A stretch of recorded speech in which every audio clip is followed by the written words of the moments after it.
Real Housewives of Atlanta, Season 8, Episode Part 3. If you want the link to the episode, it will be on my Twitter page, @JazzChapman, if you go ahead and hit this like button.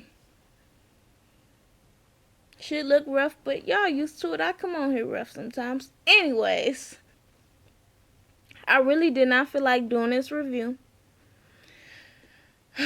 but I am dedicated to still getting my videos out for YouTube. Okay? One of my goals this year is to grow this YouTube brand, and so a big part of that is staying consistent. So let's go ahead and get into it, okay? First off, Nene is back, y'all. Okay, she came back for you bitches, and she's giving you body, a little too much body for me. Cause I can see her ass, and I was like, are we really seeing her ass on this reunion? But anyways, I ain't tripping about it.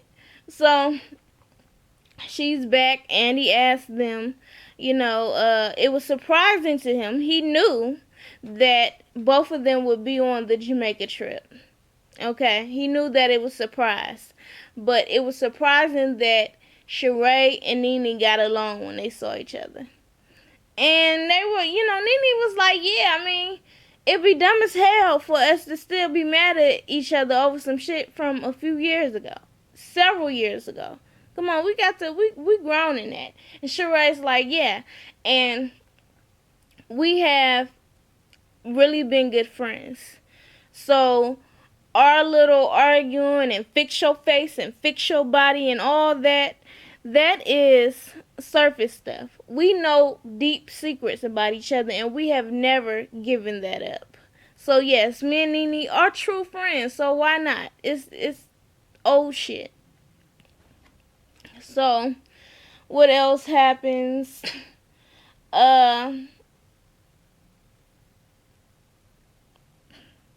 I'm trying to bring out the little light shit before I bring out the heavy stuff. But truthfully, all that other stuff ain't even on my mind right now. Oh, Sheree.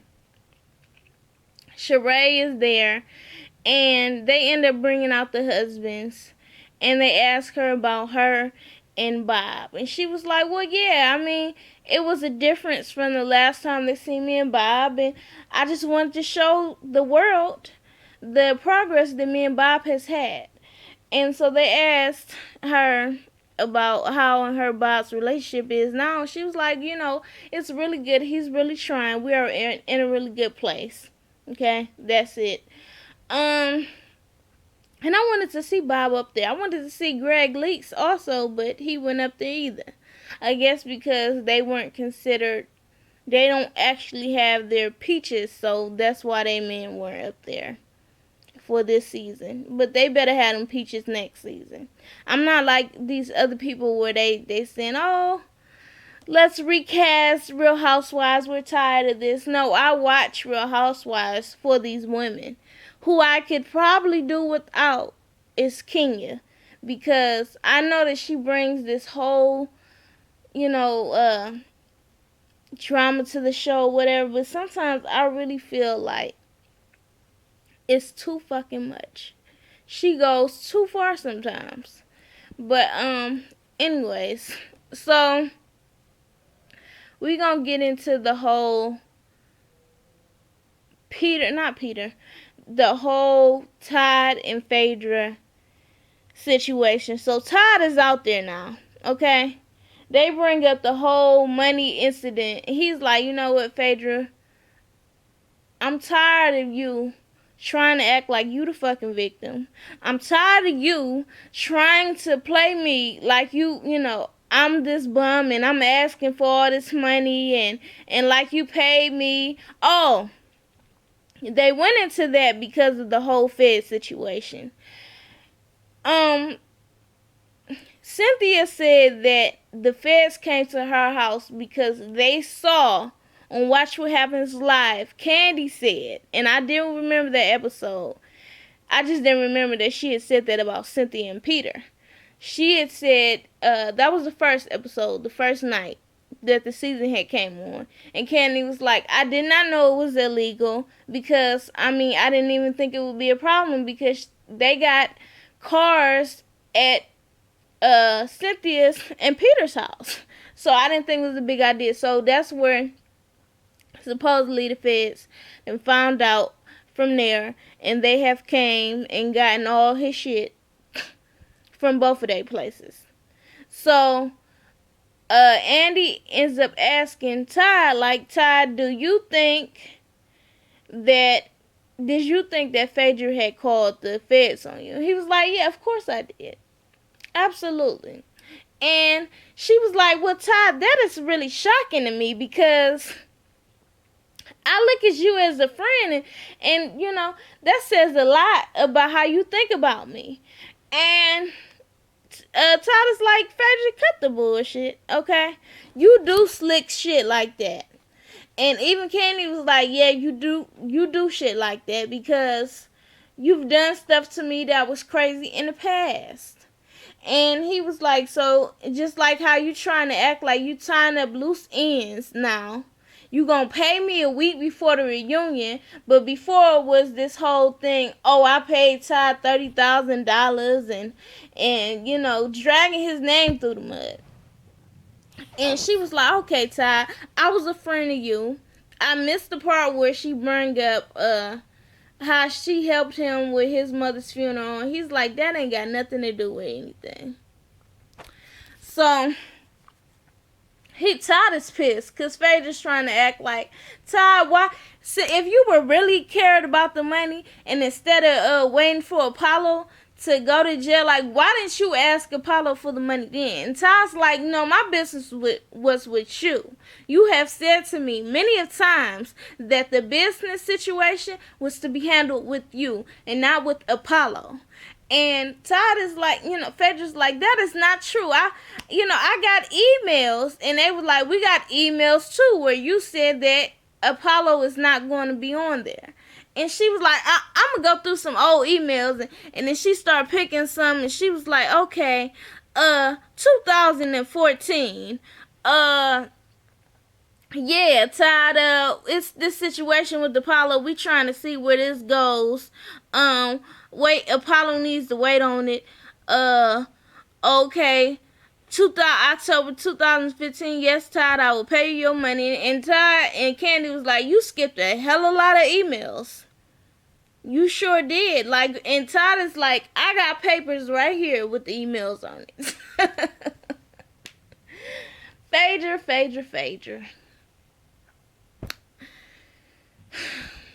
Girl, you be pulling it. You really be trying it. If you would have just paid this man his money, instead of trying to drag him through the mud, situation would have been handled. You know, even Candy got pissed, like, you try to play him like, you know, Todd didn't know what the hell he doing. Let's be clear. Everybody knows Todd didn't handle multi-million-dollar accounts. Okay? Your little fucking $30,000 wasn't nothing. So stop trying to play him. The whole, you know, people are saying, well, Todd, how Todd gonna come at her like that? What if Apollo was there? He wouldn't be talking to her like that. Well, Apollo probably would have addressed it. What? And Todd went off like, you know, you saying all this shit about what Todd is doing. You didn't even know what Apollo was doing in your own house. But yeah, you know all about what Todd and Apollo's been doing. She goes and talking about Todd and Apollo were driving around and drinking and smoking weed and all this shit. And what does that have to do with the business? Really, what does that have to do with the business? So Todd basically shut her down. He was like, you know what, Candy, don't argue. He shut Candy down too. Like, I got this. You go ahead, Phaedra. You act like you the victim like you always do. Go ahead, act like it. She was like, okay, Todd. I'm done. You know, you got your money, right? Okay, we just gonna leave it alone. He was like, yeah, we gonna leave it alone. So then Andy goes into the whole situation with the Chrissy thing, right? With the girls calling Chris gay. Those whole little rumors. So they asked Chris about how he felt about it. He was like, you know, I've been in Broadway, I've tap danced and all this stuff like that. I'm used to the rumors, but it was offensive to me because basically he's trying to say he got gay friends and stuff like that, and trying to say that calling somebody gay is a derogatory is lame. It is, but here's the real issue for me. Kenya, you other girls too.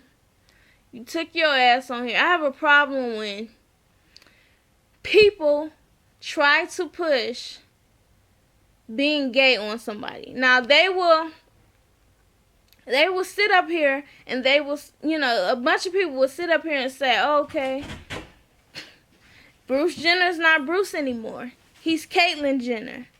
But when a man say that he ain't gay, you don't believe it. You want to sit there and still call that man gay and emasculate him. Like, that shit is not cool at all. Like, I got a problem with that. People are saying because they're trying to act like, you know, throwing the gay card out is derogatory. It is, but even more for me is sitting there trying to put on somebody that they're gay when they're not. Just because, oh my gosh, just because somebody is not the type to be out here that's not I guess, big and cocky. You know, every man is not going to be big and cocky. Some men are going to be fat and stocky. Some men are going to be short and small and skinny. That does not make them any less of a man. That does not make them gay.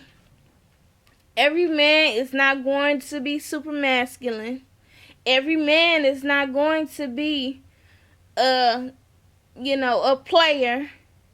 Every man is not going to, even really just be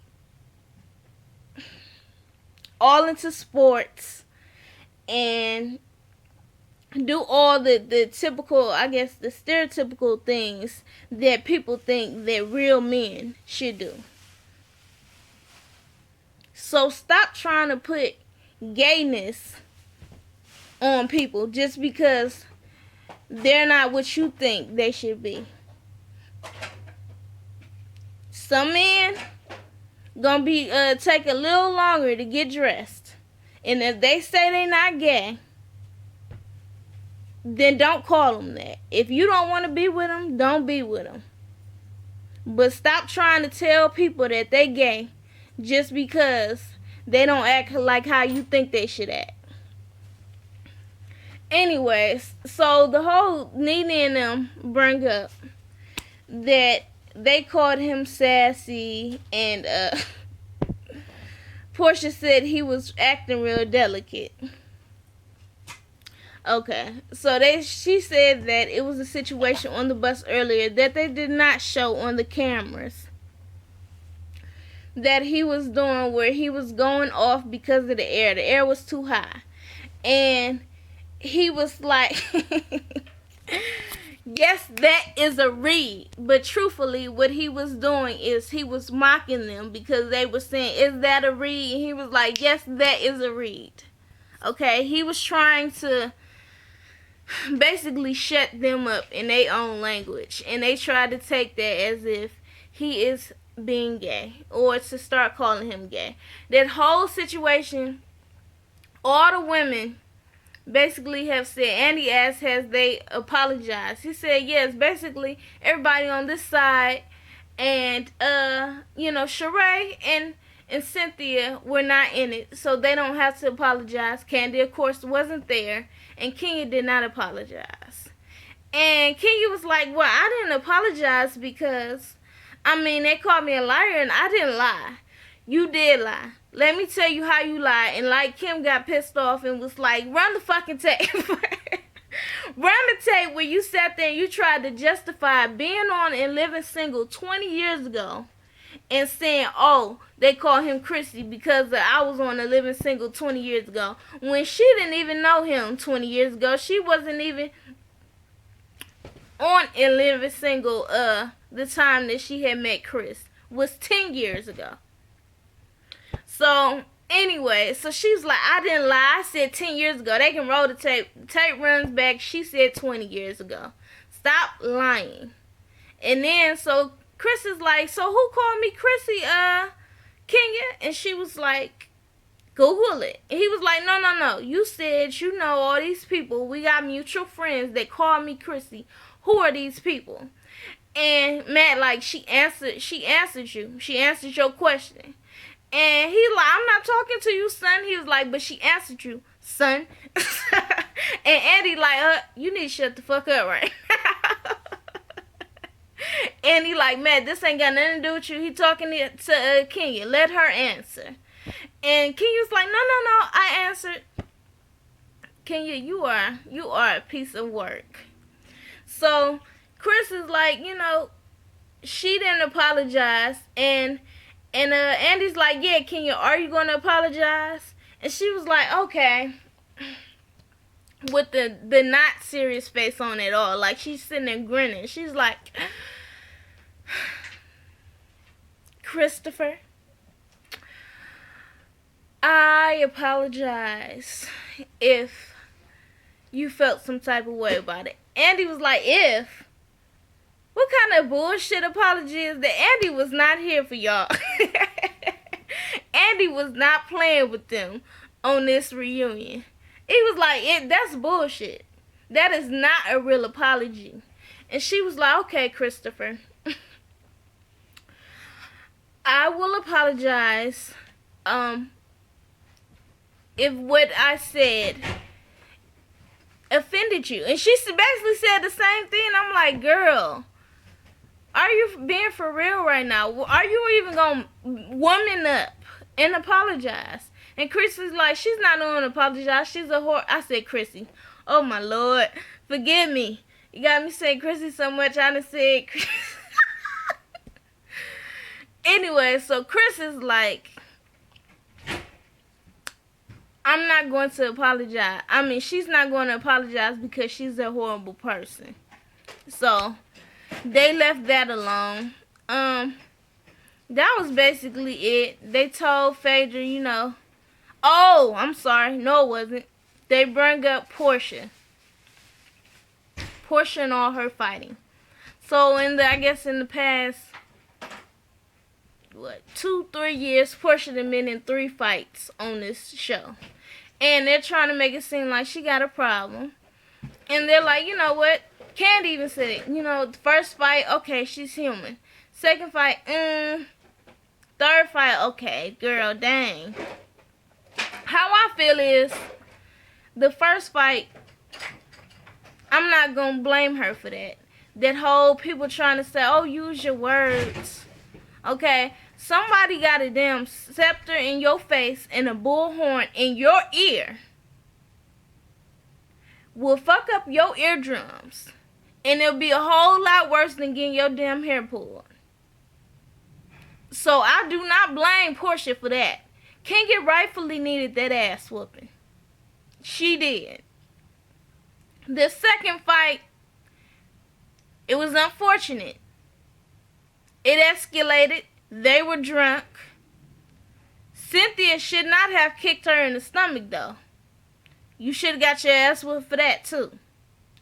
Third fight, they show unseen footage of Porsha going out to fight her assistant, Jamie. That was not called for. You going and chasing her out like, what did you say? What did you say? It don't matter what she said. You don't even go. You don't go out and follow somebody to fight them. You are too old for that. The first two I can understand. Second, you got to control yourself on that. So I agree. Nene, they try to say, okay, well, you got to stop putting your hands on people. First and second, I understand. Third, that was not called for. Fire her ass. Tell her you done. Cuss her out if you really want to. You do not go run and chase somebody outside the building and then go fight them. No, that she didn't touch you. Only thing she might have said some words, but it was not called for. You gotta understand, yes, you grown, and you gotta control yourself. So Phaedra was like, Porsha knows she needs help. She has even started going to counseling. So, that was good. Nene was like, I've always told Porsha when I feel like she was doing wrong, and you gotta stop putting your hands on people. We do not do that. I have never put my hands on anybody this whole, existence of the show. And Porsha like, didn't you choke somebody? And then it was like, did I choke somebody? And if I did, I was smart enough for it to not be on camera. I said, I do remember you choking Kim out on that damn tour bus, or maybe that's just what Candy said. But you was all in her face, like you was bent over her while she was sitting down, finger basically touching her nose. So Nene, it's real stuff right there. you did choke Kim. Let's not act like we forgot. But and Candy,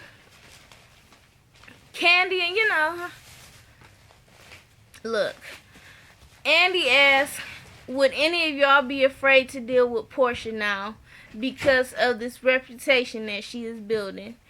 And Porsha's like, I'm not Porsha. Candy and them is like, you know what? Me and Sheree and Nene, we ain't gonna be scared to deal with her. We gonna be ready.